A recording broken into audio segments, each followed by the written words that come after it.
So she's done really well. We're really happy. Good. What Thank should you. we do? Should we wait till she wakes up? Yeah, wait until she wakes up and then you can go and see her. She'll get something to eat and we'll give her some fluid because she's had some contrast. So we'll just give her some fluids to clear the kidneys and stuff, and then she's fine. So she doesn't need to travel. She's good. Thank you. No problem. I really need that.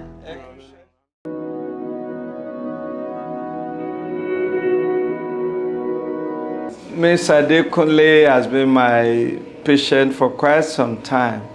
She graduated from the School of Nursing here. And a few months back, let me say 2 or 3 years ago, she complained that she was having headache and she was having what we call intermittent claudication, when she walked or does some exerting exercise or a long walk, she has pains in her lower limbs. That was how we first thought that perhaps there may be a problem. The symptoms didn't come up as early as in other people, because it was discovered in 2019, yes, pre-COVID. Dr. Badro called me and I had clinically suspected that she may have a coarctation, and since then we've been trying to find a way to have this procedure done. It's only been done once before, which we did here at Euracare Multi-Specialist Hospital, and this would be the second time that we would do it, certainly, and this is a younger patient that we're trying to get it done in. Dr. Badro have been making arrangements for me to go to Lagos, where I've never been to Lagos then. So Dr. Tosin had to come himself. That was February 2021. So he came and he saw me in the clinic at the emergency unit. He collected his data and he said I had to follow him to do the test. So I followed him to Lagos on that Saturday. So I did the CT scan, the chest x-ray and some blood tests.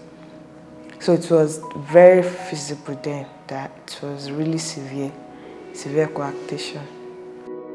Coarctation of the aorta is a congenital cardiac defect where there is a narrowing in the main blood vessel, which we call the aorta, that connects the heart to the rest of the body. Usually this narrowing occurs just after the blood vessel that supplies the left arm. And as a result of this, what the patient typically experiences is that the pressure in the upper limbs, which is the right and left arms, is typically very high, while the pressure in the lower limbs tends to be very low because there is a very tight narrowing in the blood vessel that supplies the lower limbs.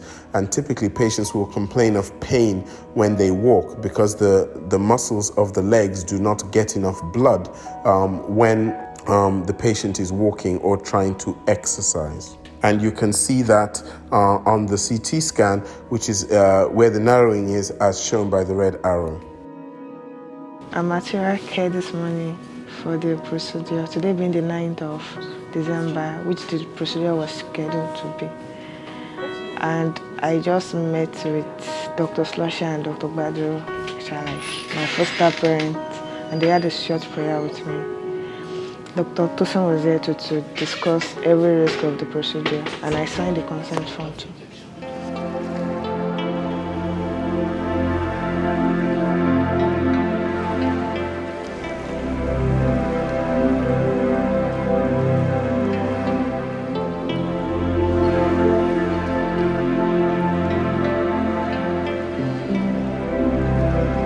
So we've confirmed that the position of our femoral access is good.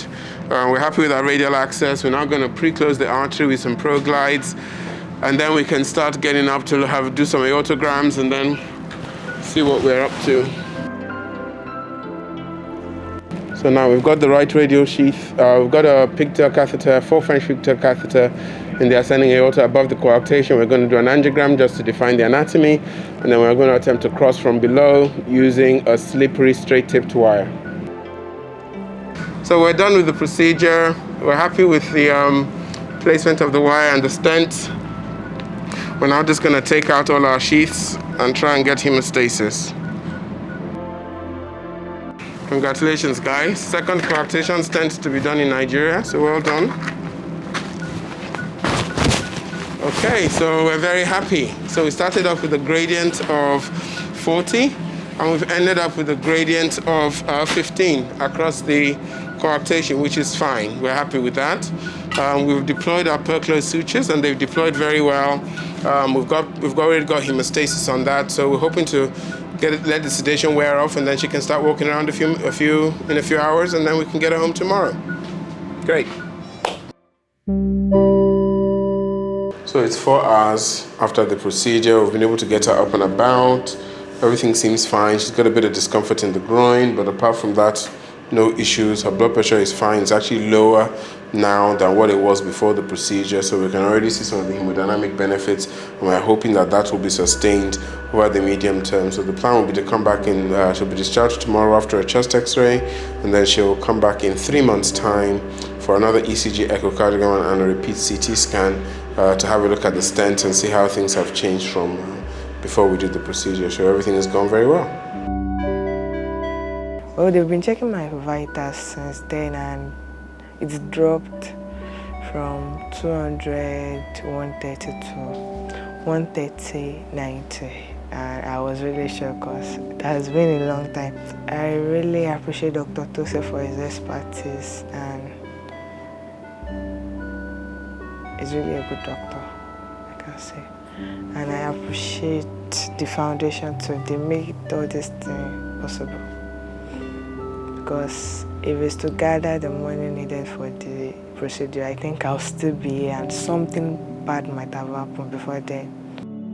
And we would really like to take this opportunity to thank those who have donated so generously to make this possible.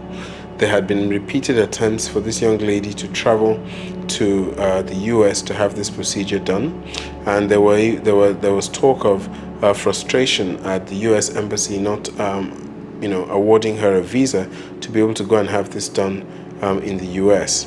I am delighted that we have been able to, as Nigerians, support her in having this procedure done, which will transform her life, both in terms of symptoms in the short term, and also in the long term, as I mentioned previously, for her to be able to have a normal life, reduce her risk of other cardiovascular complications, and at some point in the future, have a family.